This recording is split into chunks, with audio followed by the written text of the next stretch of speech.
এই যে প্রথমেই আমরা দাঁড়িয়ে পড়েছি একটা পাঁপড় ভাজার দোকানে। বাড়ির থেকে বেরিয়েই খুঁজে বেড়াচ্ছিলাম কোথায় পাঁপড়ের দোকান আছে, কারণ রথ মানেই তো পাঁপড় ভাজা আর জিলেপি।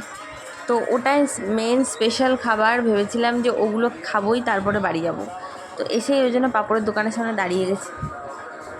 দাঁড়িয়ে থাকতে থাকতে দেখলাম পাশ দিয়ে একটা বড় রথ যাচ্ছে, খুব সুন্দর সাজিয়েছে, একটা ঠাকুর বাড়ি থেকে এটা বার করেছে।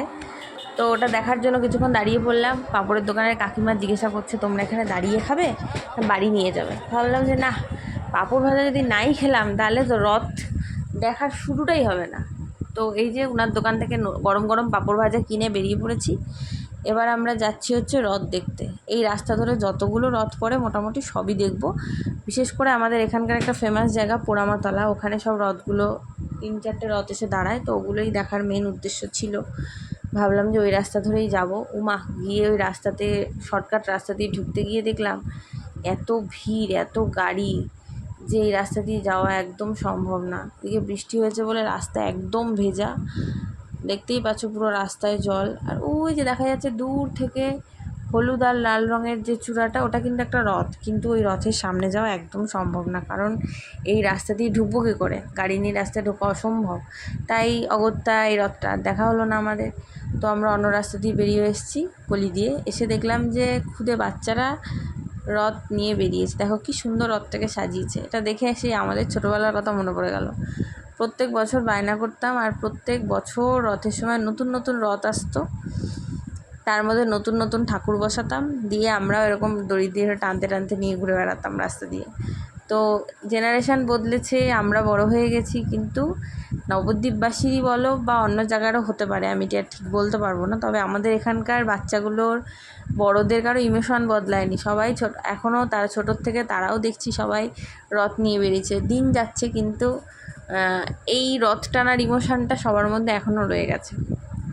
তো আগে বাবার সাথে ঘুরতে বেরোতাম, রথ দেখতে আসতাম, এখন বরের সাথে বেরোচ্ছি। তো খুব ভাল লাগছে, সেই আগের মতোই রথ আছে।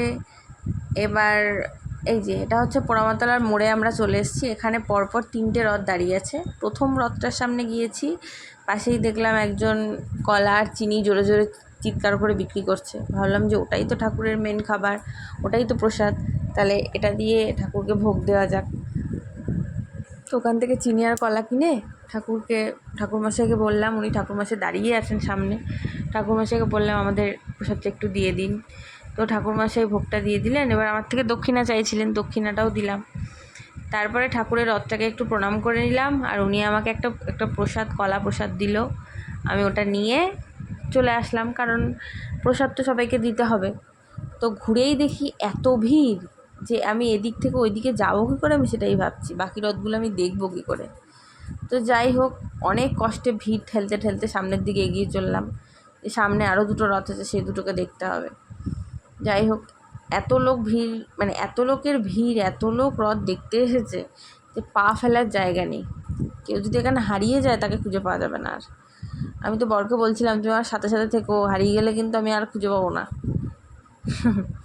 তো যাই হোক, এই যে পরের রথটা সামনে চলে এসেছি। এ দেখো ভেতরে জগন্নাথ, বলরাম, সুভদ্রাকে দূর থেকে দেখা যাচ্ছে, কিন্তু চেষ্টা করলাম সামনে যাওয়ার, কিন্তু এই ভিড় ঠেলে যদি একবার অত সামনে চলে যাই তাহলে আমি আর এদিকে ঘুরে এসে না আমি এদিক দিয়ে বেরোতে পারবো, না আমি পরের রথের কাছে যেতে পারবো।